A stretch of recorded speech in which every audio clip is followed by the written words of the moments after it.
Bonjour Nathan, j'espère que tu vas bien.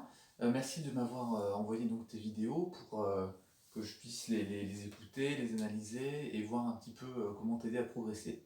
Alors, moi je te propose comment dire, des conseils en deux parties. La première c'est une partie écrite hein, que j'ai notée en écoutant tes vidéos, avec donc, des objectifs et puis des conseils pour continuer à progresser. Mais c'est un petit peu froid, hein, puis sans aller trop dans les détails, sinon ça prendrait trop de place à écrire. Donc du coup, je te fais aussi une vidéo. Donc je pense que ça va rendre un petit peu plus vivant ces moments où on ne peut pas se voir. Alors déjà, je voulais te féliciter parce que arriver à travailler dans les conditions actuelles, c'est pas évident. Et je te reconnais bien, hein, c'est-à-dire que tu continues malgré tout à avancer en autonomie. Donc ça, c'est vraiment super. Et enfin, ça m'étonne pas, mais quand même, enfin, je voulais saluer parce que c'est pas évident.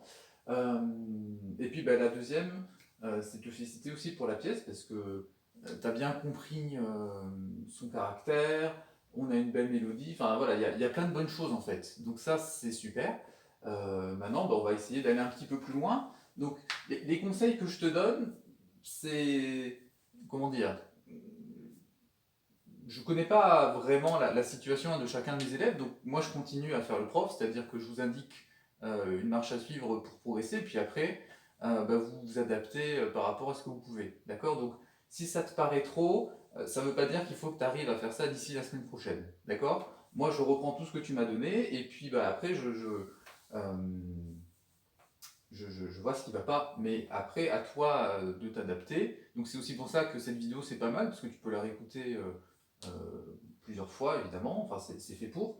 Tu peux aussi écouter un petit bout, retravailler et puis écouter la suite. Enfin tu vois, voilà, à toi de t'adapter pour progresser à ton rythme, bien évidemment, donc pas de pression. Hein. Voilà, on sait que c'est pas évident pour les élèves, c'est pas non plus évident pour moi parce que à la maison, avec ma petite fille, évidemment, c'est plus dur à gérer que dans les conditions normales. On donne cours au conservatoire, on est tranquille, entre guillemets. Voilà, alors, je commence. Donc, ta première page, elle est très bien, d'accord. Il y a pour moi une chose à revoir, donc, c'est les valeurs longues en fait. D'accord, je vais te la faire une fois et tu vas écouter un petit peu parce que je pense que tu as un petit peu oublié hein, ce rythme à trois temps qui est très lent. Alors du coup, c'est pas évident à ressentir.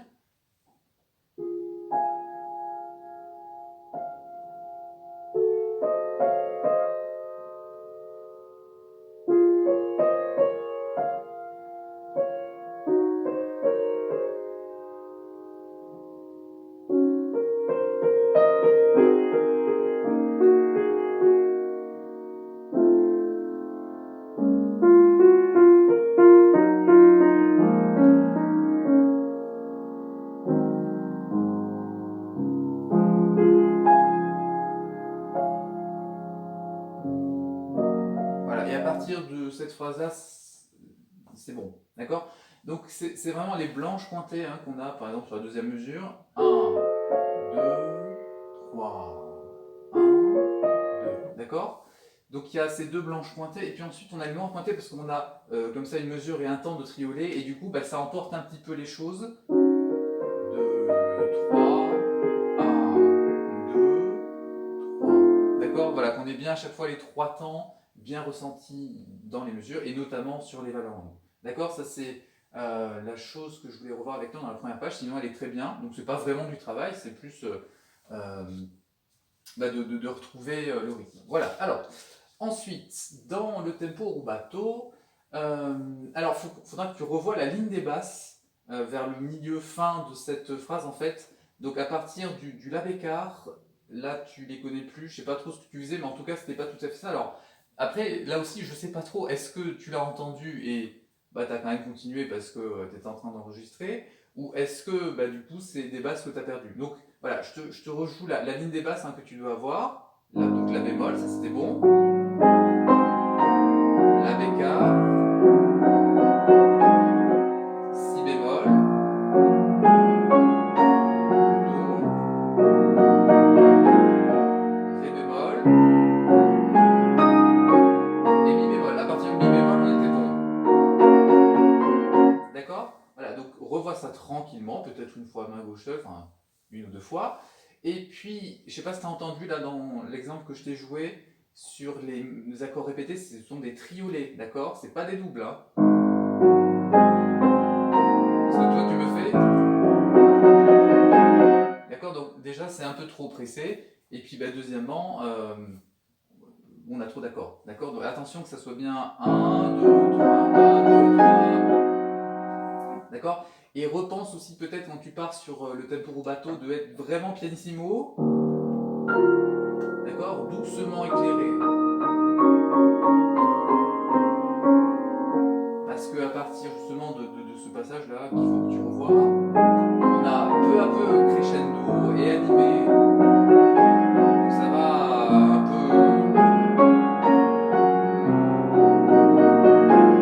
commencer à bouger un petit peu. D'accord, on perd ce côté contemplatif qu'on avait dans la première page. Et donc on va dire que c'est une partie un peu de transition, d'accord, entre le début et puis bah, cette partie Poco Mosso, hein, de laquelle on va parler. Voilà, donc d'accord, c'est tout. Alors, le Pocomosso. Alors, écoute, il est là aussi très bien. Pour moi, c'est un peu vite quand même. Hein. Un peu. Un poco. Hein. C'est un peu plus vite. C'est pas non plus énormément. Alors, après, il nous a pas mis une indication métronomique. Hein, il aurait pu, hein, parce que le métronome, ça existait depuis longtemps. Mais il a choisi de laisser l'interprète choisir son tempo. Il indique juste que c'est un peu plus vite. Voilà. Alors, ça peut se jouer comme ça. Pour moi, c'est un peu vite. Et je pense que tu devrais, en fait, arriver à recontrôler un petit peu les choses en retravaillant le tuilage entre les deux mains sur les deux premières mesures. D'accord. Après, on a la main gauche folle qui fait des arpèges. Et puis, de nouveau, on retrouve un tuilage de cet accompagnement entre les deux mains. Donc ça, à mon avis, il faudrait que tu le revoies tout seul.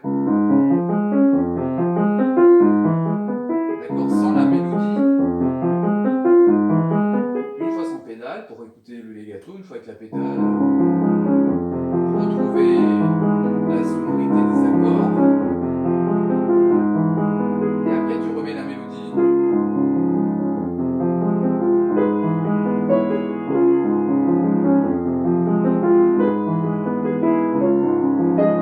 Et donc après, voilà, à partir de la troisième mesure, déjà, tu vois, c'était mieux, c'est mieux contrôlé parce que comme la main gauche doit tout faire, et ben là, du coup, voilà, c'est différent. Donc, voilà, ces deux premières choses. Ensuite, alors, revois les troisièmes temps de la main droite des deux mesures piano. Oui, parce que là, alors ça se complique un petit peu, et du coup, sur les troisièmes temps, on n'a plus les fa en fait. Je sais pas, si ça te parle, maintenant je te le joue. Alors ça donne.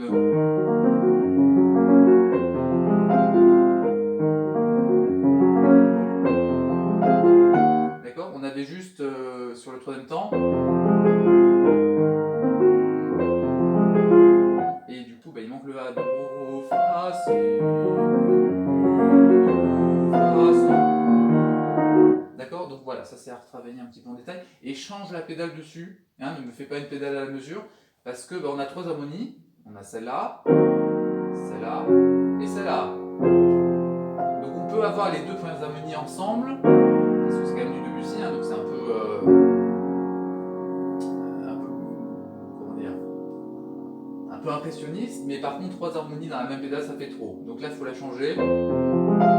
D'accord, donc ça va donner, je pense, un côté plus net, avec le Fa aussi, qui va nous guider, parce que c'est quand même la note de la mélodie.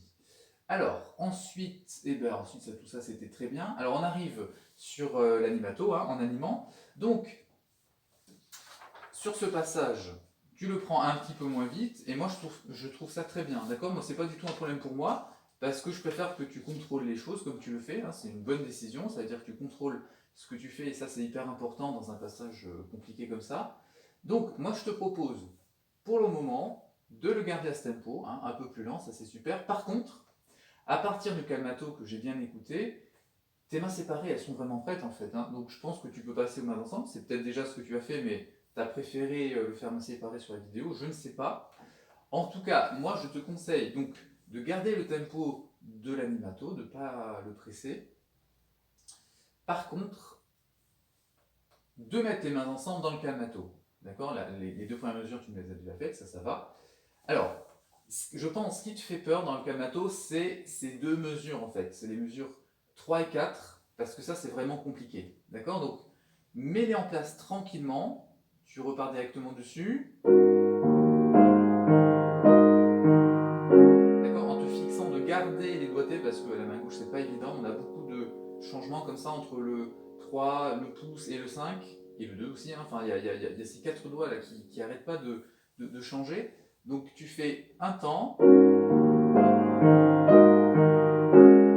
tu vois, j'ai fait les 3 points d'accroche, je m'arrête là, je vérifie que tout va bien, je repars de là. Là, on a les deux mains qui se rencontrent, hein, donc ça, c'est aussi une difficulté. Et je vais jusqu'au 3e temps. Et je repars encore sur le 2e temps. Donc tout va bien, donc je continue. Et là, du coup, j'ai fait le plus dur. Parce que cette 4e mesure, c'est la même que la 3e, hein, sur les 2 premiers temps. Le 3e temps est différent, mais il est encore plus simple. Parce que là, on a la main gauche qui reste en place 1. D'accord? Donc il ne faudra juste pas confondre entre le 3e temps de la première mesure et le 3e temps de la 2e mesure. D'accord? Normalement, tu ne peux pas te planter parce que sur donc le 3e temps de la première mesure, on a un pouce, et sur le 3e temps de la 2e mesure, on a un 2. D'accord? Donc si les doigtés sont bien mis, normalement, il n'y aura pas de souci. Voilà. Et puis, une fois que tu as passé cette difficulté, là, on retrouve des choses qu'on a déjà vues avant, hein. Alors, pas au niveau des notes, mais au niveau de, comment dire, du rôle des deux mains, en fait, hein. Et donc, cette mesure, elle est répétée une 2e fois. D'accord? Donc là, on attaque les 2 dernières mesures de la partie calmato. Et tu vois, les mains sont assez statiques, hein. Donc en gros, elle n'est pas très dure. Il y a juste cette mesure, en fait, enfin, on va dire ces 2 mesures, mais comme c'est une mesure qui est répétée sur les 2 tiers, il y a vraiment un boulot à faire, je pense, sur ces 2 premiers temps. Et puis après, ben, c'est résolu, hein. Le reste, ça sera un travail pas si compliqué que ça. D'accord? Donc, n'aie pas peur, attaque-toi à cette difficulté, et puis ben, après, tu te fixes pour objectif de repartir sur l'animato à ton tempo.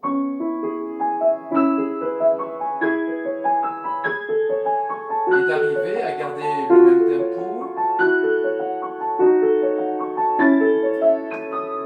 sur tout le reste en fait.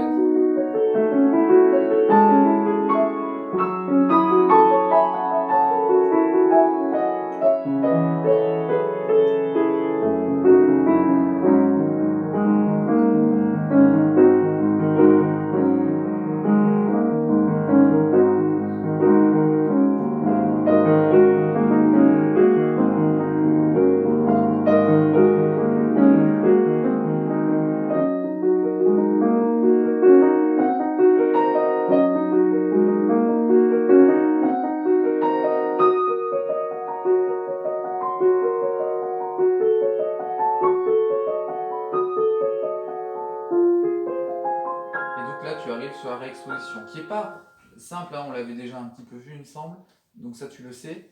Donc plutôt que d'essayer de fonctionner de façon un peu linéaire, c'est-à-dire de monter le tempo dans l'animato, puis après de mettre les mains ensemble dans le calmato, pars plutôt de cet animato, d'accord, pour égaliser les choses jusqu'à la réexpo. Et puis bah, après tu auras évidemment le temps d'accélérer les choses, mais voilà, fonctionne plutôt comme ça.